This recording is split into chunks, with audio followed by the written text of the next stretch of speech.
Labas rytas. Planavom vakar aplankyti parką, bet nusprendėm visgi grįžti namo. Nes Laura pasijautė blogai ir grįžom namo, tada aš irgi blogai pasijaučiau. Ir per vakar aš valgiau 2 sultis ir 1 sultinį. Laura valgė dar mažiau, 2 sultis. Taip pasiteisino, kad vis dėlto apsinuodė maistu. Tai grįžom ir tiesiog lovos režimas buvo. Kartais einama iki tualeto ir atgal. Tada pasijautė, kad ir kaulus laužo, ir temperatūra sukilo, nes vakar grįžtant vėjas sukilo ir tie šalmai nieko neapsaugo. Eina vėjas kiaurai ausis, tai ir peršalo be abejo. Tai va, o šiandien tęsim savo kelionę, biškį pasveikom, pavalgėm pusryčius jau šį kartą. Ir prasitęsėm nakvynėmis. Jo, planavom šiandien jau išvykti, bet kadangi vakar apsirgom, tai prasitęsėm nakvynę ir dabar lekiam į parką. Va tokie šalmai, kur čia va ausys, viskas pučia. Tai reikia apsimoturiuoti, nes labai nemalonu ir atsilaisvina šitas ir galiausiai tas šalmas pradeda ten beleką judėti. Tai.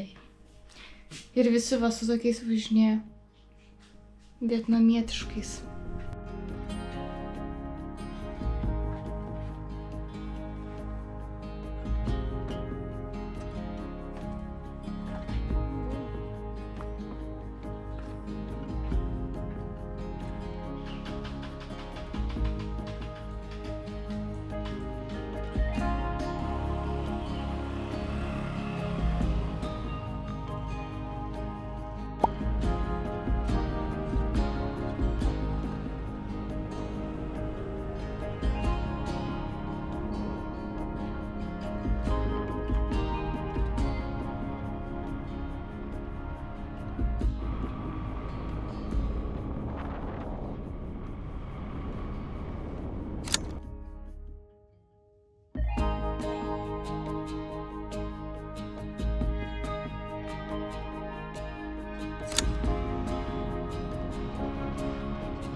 Žodžiu, privažiavom vietą, kur negalim motoroleriam.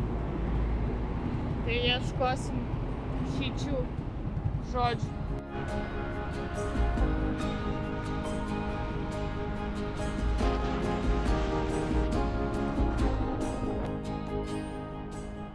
Žodžiu, pasivažinėjome visokiais keliukais, tai sunkvežimiai, tai žąsis, aplinkui žalia, daug ryžių laukų, tik kad saulės nematyti ir viskas rūke, dar kitaip vadinamame smoge. Wow. Tikrai čia. Parodyk, kiek čia liko. Tai pasižiūrėk.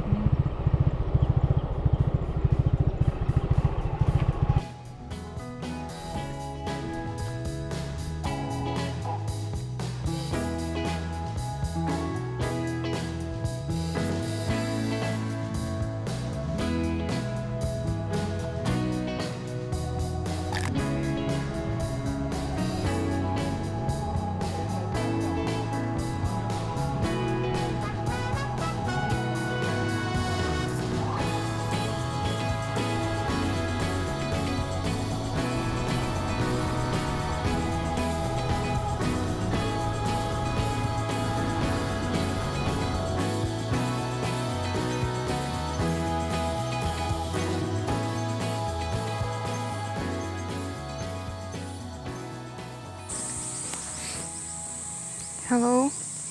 Hello. Tai išvykom ir kelias buvo uždarytas iš pradžių motorbikam, nes ten kaip ir autostrada, bet suradom aplinkelį. Tai bet kažkaip navigacija nuvedė labai tokiom bekeliam labiau, ten ir per vandenį reikėjo vienu momentu važiuoti. Tai kažkaip biški kelyje užtrukom. O ten tas gamtosaugos centras dirbo iki 11:30 ir po to nuo 11:30. Tai šiaip ne taip pasiekėm, liko ten gal kokios 35 minutės. Tai taip, nusipirkom bilietus ir keliavom į kito centro. Priėjus paaiškėjo, ten iš tikrųjų niekas neaišku buvo, nei kur eit, nei ką daryti. Čia su gidu tik turėjai, kur tie gidai, ar ten prie įėjimo laukti, ar ten eiti jau prie to centro. O laiko jau nėra, spaudžia laikas, žinom, kad to jau užsidarys pietų pertraukai. Standartas, kur nieks nieko neaišku, nuorodų nesuprasi. Tai sumastėm eiti iki to centro. Ten priėjus matęs, kad ten kaip kažkokia gidų zona, bet ten nieko nebuvo. Tai gerai, viena savanorė ten, kur dirbo vokietė, jinai jau pamatė, kad mes tokia pasimetę ir sako, šiaip jau išleidau gidą paskutiniam tam turui, bet sako, paklausiu, gal išeis kažkaip ar vėliau jūs priimti, ar... Ne, kad gal išeis prieš pietų pertrauką jai mus priimti. Nors jau nespėtume, nes tas turas trunka apie pusvalandį. Jau neturėjom tiek, ten 20 minučių turėjom, bet vis tiek dar buvo neužsidaręs. Bet pavyko jai suderinti ir pradėjom turą po gamtosaugos centrą.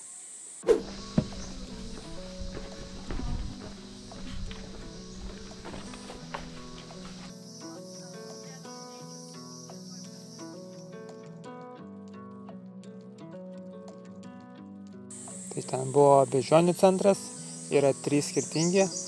Vienas yra vėžlių, kitas beždžionių ir trečias dar yra plėšrūnų gal centras, gal ne. Nežinau, carnivores, išsivers reiks. Tai apsilankėm centre, pamatėm daug įvairių beždžionių. Esmė, kad jos yra visos saugomos ten. Jos paimtos dažniausiai iš gyvūnų prekeivių, nes labai kinai mėgsta jaunus gyvūnus. Jie galvoja, kad jeigu, pavyzdžiui, suvalgys jų smegenis, tai perims iš jų kažkokias naudingas savybės. Taip pat medicinoje naudoja, bet, žodžiu, į Kiniją eksportas vyksta. Arba augina patys, kaip gyvūnėlis. Taip, kaip gyvūnėlis tai irgi mėgsta auginti. They have a Greyshank family, a Redshank family, the ones over there, and 2 Greyshank brothers. So the Greyshank brothers, we put them into the cage with the other family because their dad died. And langurs live in big families with 1 male, many females and the babies. Yeah. And all the females will take care of all the babies, that's no problem. But the male will kill all the babies from another male. So when their father died and we gave them a new dad, the dad wanted to kill them. So we had to put them in here, because this group, the Redshanks, are only female. The Redshank family is very special because we have the grandmother, the mother and the baby in there.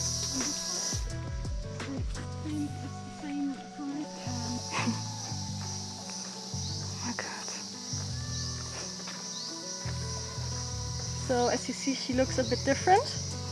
This is a gibbon.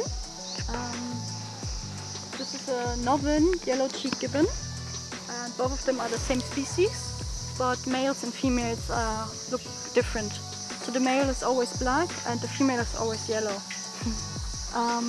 The langurs have their long tail because they walk on 4 feet and they jump a lot, so they need it for balance. But since they usually swing or walk on 2 feet, they don't need it and they have very long arms for that. Langurs and on their toes. Nearly all of our gibbons do that, especially females, because in general all primates are very fast when they're an adult and they're very strong, and especially gibbons are very, very fast and very dangerous. So we always have to lock them away when we're going inside, so no one can really hunt them. Yeah. But the babies, they cannot defend themselves. Kaip gyvūnėlis tai irgi mėgsta auginti, tai viena papasakojo, kad vieną giboną augino narkotikų prekeivis, kuris ir davė jam ir narkotikų pastoviai ir badė jį, kad tik tais kažkokią reakciją iš jo ištraukti. Dėl to to gibono vardas dabar yra Mafija. When he was found by the police, they searched the house of a drug lord and they found him in a tiny cage. And the drug lord would always poke him and make him angry, so for entertainment, because they thought it was funny. And they would laugh at him and give them not really that they need to be rescued because there were only a few left in the world, even less than today. Matėm taip pat langurus, dėl kurių čia ir atvykome, raudonskruosčius. Jų yra 3-4 rūšys skirtingų. Galvojom, kad laisvėje pamatysim, bet dėja ne šioje vietoje, reikia kažkur kitur jų ieškoti. So when we want to release them, we first put them here, so they can learn how to live in the forest, how to climb on trees, and how to find their own food. My colleagues have to go 3 times a day, and they will go out of the national parks. Bet pamatėm vis tiek labai gražios beždžionės, protingos. Tai va tiek praėjom tą turą, dabar atvažiavom į parką, rezervuarą tokį, labai didelį. Galima čia su motoroleriu, su mašina įvažiuoti, tai pravažiavom kokią 20 minučių iki pirmojo taško, tai yra prieš istorinių žmonių urvas.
Krypau.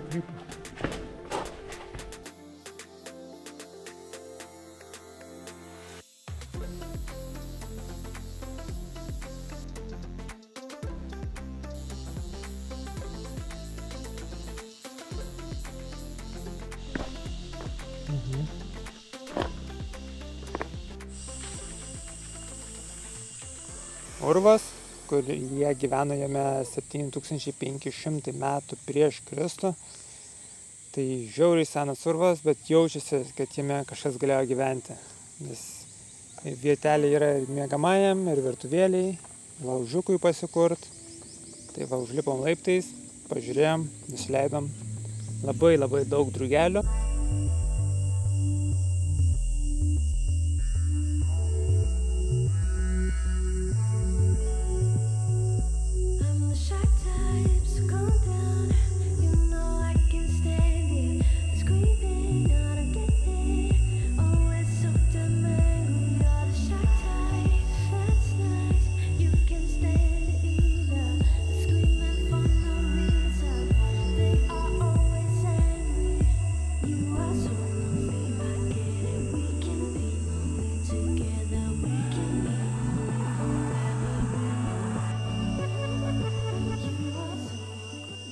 Bet šiaip gyvūnų nelabai kokį matėm, turbūt reikia eiti giliau į mišką, bet mes matėm tuos trailus, kokie jie yra siauri čia, ir kadangi vakar buvom biški išgąsdinti gyvatės vidury šventyklos, tai galvojom, čia miškuose jų gali būti nemažai, tai nelabai norim jų sutikti.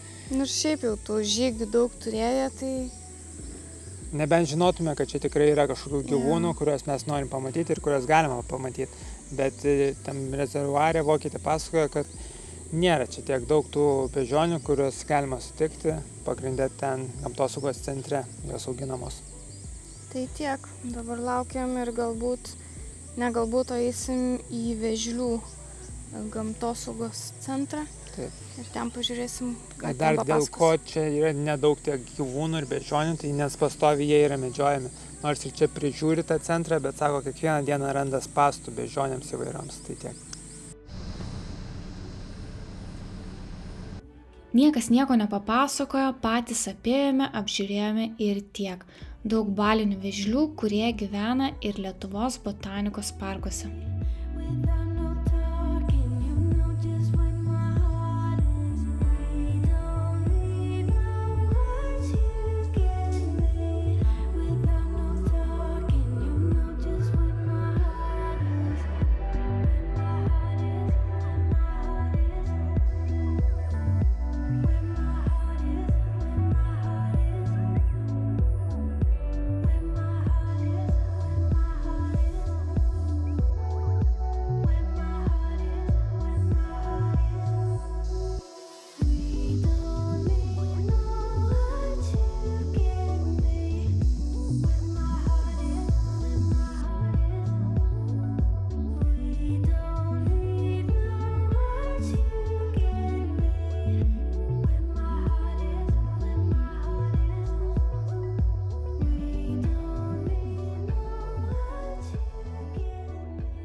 Tai atvykom į vietą čia pavalgyti, nes ten prie to parko buvo nekoks vertinimas, čia 4-8, tai vaizdas toks, kad įvažiuoji į kiemą, kur akivaizdžiai niekur kitur nenuvažiuosi, tik čia.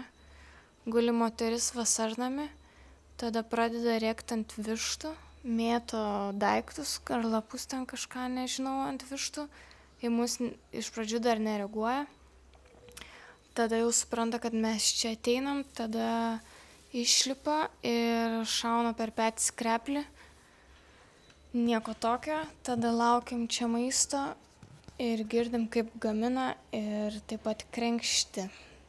Tai po vakar tokios dienos apsinuodimo tokie garsai nelabai žadina apetitą, bet pažiūrėsim, ką gausim. Ką užsisakėm? Užsisakėm keptų ryžių.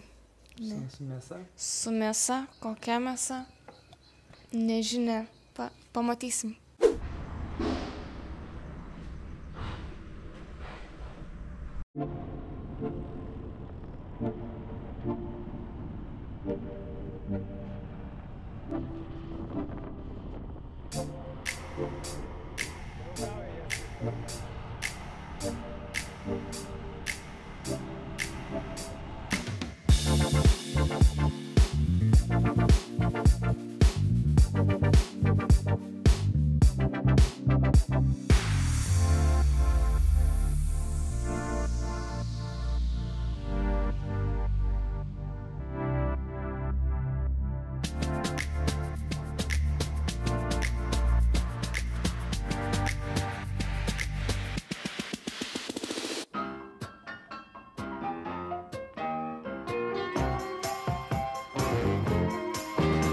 Po dronų šou leidžiamės atgal į kelią.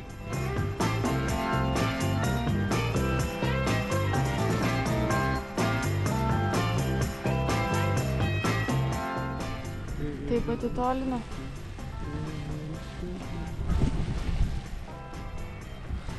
Pokemonai.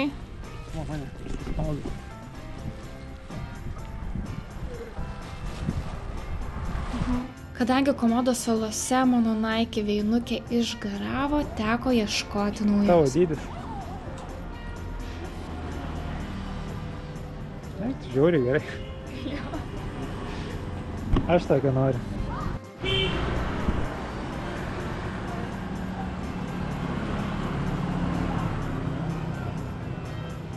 Parodyk brandą. Ai.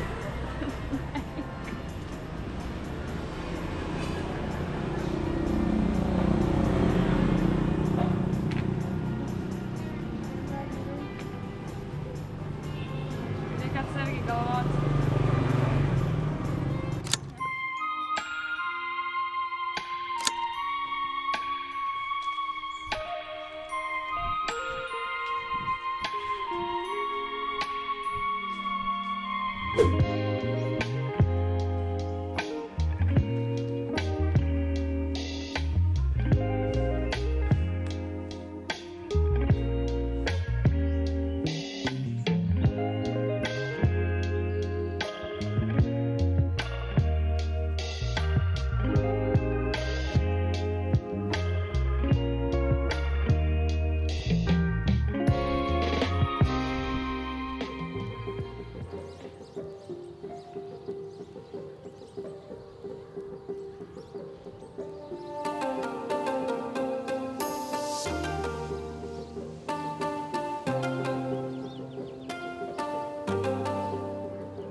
Labas rytas, sveikinamės nuo kalno. Užkopėm 500 laiptelių ir priėjome pagodą, taip pat drakono skulptūrą, labai populiarią čia. Čia vienas populiariausių laipiojimų taškų Ninbine. Atsiveria labai gražus vaizdai, taip pat upė, per kurią mes plaukėm prieš kelias dienas. Tai vat yra ir lotusų žiedų ežeras, pavadinčiau, bet turbūt ne ežeras čia. Tvenkinys, lotuso gėlių tvenkinys ir įvairios šventyklos. Tai vat paskraidėm su dronais ir dabar leisimės namo. O kėlėmės 6 ryto.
Tai va, grįžom iš Drakono kalno. Yra šiek tiek tų laiptelių, bet tikrai nėra sudėtinga užlipti. Labai šiaip gražus vaizdai buvo važiuojant ryte, kol kilo saulė, bet standartiškai jinai pasislėpė debesyse. Šiaip, kiek esam dabar Vietname, nemažai apsiniaukusių dienų buvo, gal tik kelios saulėtos. Viena čia buvo saulėta, bet buvom apsinuodiję, tai tiesiog pragulėjom. Ir šiaip jaukus miestelis labai, daug apgyvendinimo vietų, kavinė labai yra tikrai gražių vietų, tokių išskirtinių. Tas pats plaukimas buvo, kur vienas iš pirmųjų mūsų, kaip upę pavadinčiau, šitas Drakono kalnas irgi, tikrai verta aplankyti 100%. Ir toks gal pastebėjimas, kaip ir vakar važiavom, kad šiaip lyginant su Indonezija, tai čia labai platus keliai yra. Ir kai kur platus šaligatviai, tam pačiam Saigone, kai buvom, tai šiek tiek yra net keista, nes atpratę nuo tų. Reikėjo gal vėl priprast Rokui vairuoti dešinę pusę. Ir šiaip viskas gerai, dabar kraunamės daiktus ir važiuosim toliau. Patiko, liuks, pavalgiam.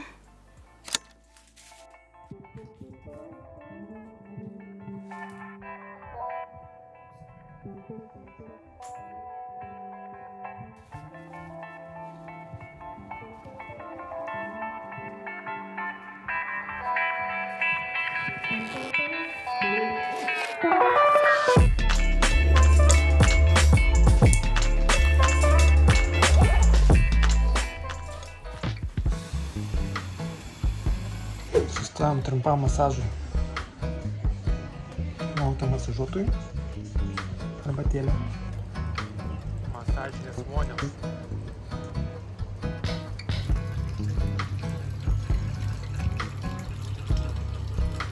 Tai čia toks kambariukas mažas, langai, veidrodis, arbatinis, lova. Ir už lango yra dušas, vonia, bet ten yra voras, todėl mes jo nerodysim, bet labai super viskas. Patiko, labai jauki atmosfera, tiek laukas, tiek čia kiekvieną dieną tvarko. Rekomenduojam, parašysiu pavadinimą. Ir čipsų. Ir čipsų duoda, bet ne mūsų skonio.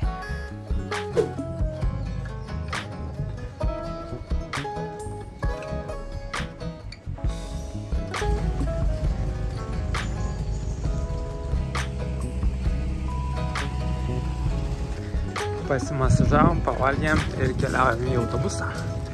My chow, here we come. Tai įlipom jau į autobusą.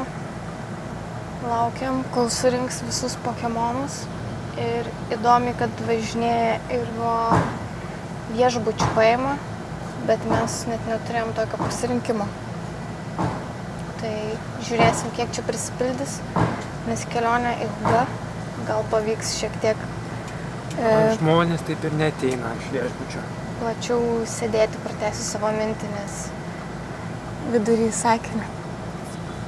Atsiprašau, sakė, tai viskas, aš tau atleidžiu.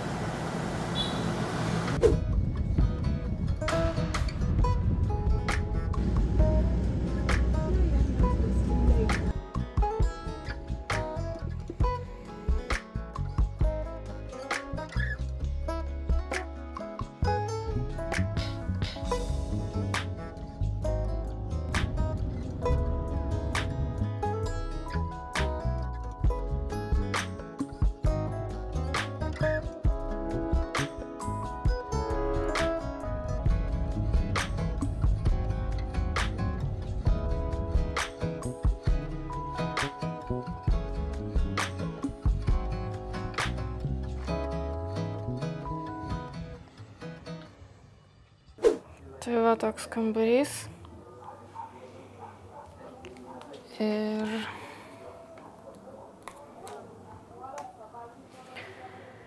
pas kaimynų, čia kažkur groja muzika, ne pas kaimynus. Ir čia iškart už nugaros yra kiti kaimynai, kurie čia gyvena ir jie ten sėdi prie stalų ir šneka. Tai ten fone groja muzika ir ten labiau garsiai šneka, tai jaučiamės kaip vaikystėje tėvų baliui tiesiog. Einu į lauką. Atvykom, išvažiavom po 2:20, po to, kai surinko plius minus žmonės.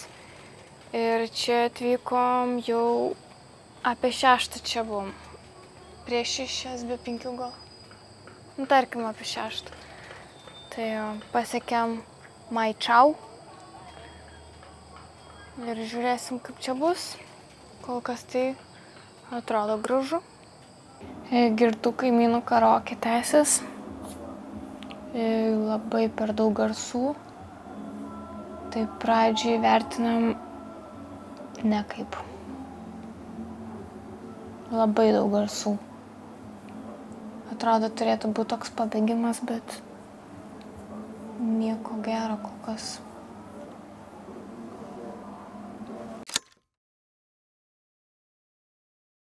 Sveiki Lietuvos piliečiai, tai vakar vakaronės tęsiasi iki 12 valandos. Tai nežinom, kaip tai vertinti. Viskas būtų gerai, jeigu tos sienos nebūtų kartoninės, nes čia tiesiog viskas labai girdisi, bet ryte atėjusi pusryčius ir paklausus savininkė pasiteiravus, ar viskas gerai, žinom, taip, viskas gerai. Negaliu aš jai sakyti, man gaila jos, bet čia tiesiog. Tai va, mes čia galvojam dabar, ką čia daryti, galvojam gal dviračius pasimt, bet čia šiaip visai yra atstumai iki tų skirtingų objektų. Tai pirmą mes norim iš čia gal išvažiuoti ir tada jau pasižiūrėti, ką pamatyti, ką veikti.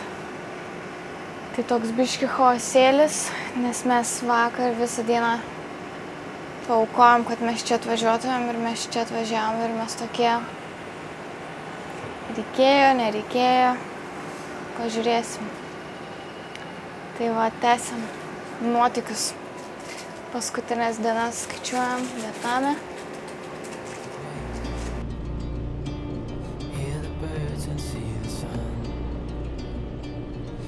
side by side, our fears are done. Oh, the good times just begun.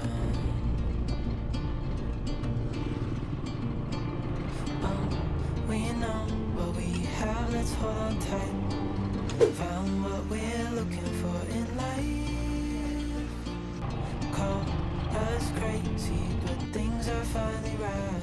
Tai va, bimbinėjom aplink Maičau kaimelį, aplinkui daug kryžių laukų, labai žalia, sustojom kavinėje, atsigert gerimukų ir toliau vyksim nežinia kur, atvykom čia tiesiog pasivažinėti po kaimuką. Sugrįžome su roko faktais. Ar žinojote, kad Vietname gyvena 100 milijonų žmonių ir 2 iš 3 žmonių turi motorolerius. Tai yra 65-66 milijonai motorolerių.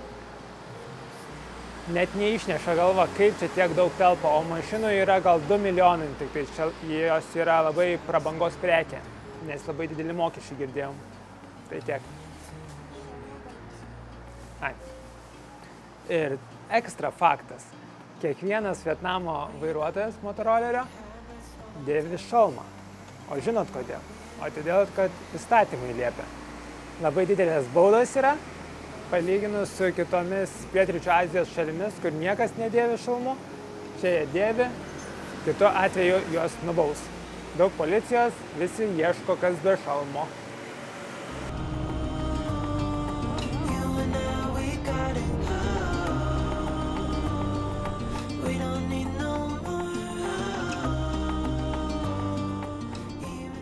Miestelis tikrai labai mažas, padarėme ratuko, gyvybės ne per daugiausiai, tad užteko mums ir vienos dienos. Tik keista, kad ir čia visur laikosi smogas, bet internete rašoma, kad tai susidaro dėl vietinės pramonės ir transporto, taip pat žemės ūkio deginimo. Vėjas atneša dūmus iš kitų šalių, tokių kaip Kinija ir Tailandas, o kai kuriuose vietovėse, kaip Maičau ar Sapa miesteliuose, smogas ir rūkas gali užstrigti slėniuose dėl specifinių geografinių ir klimato sąlygų.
Ties tuo šiandien ir baigiame, susitiksim kitose video.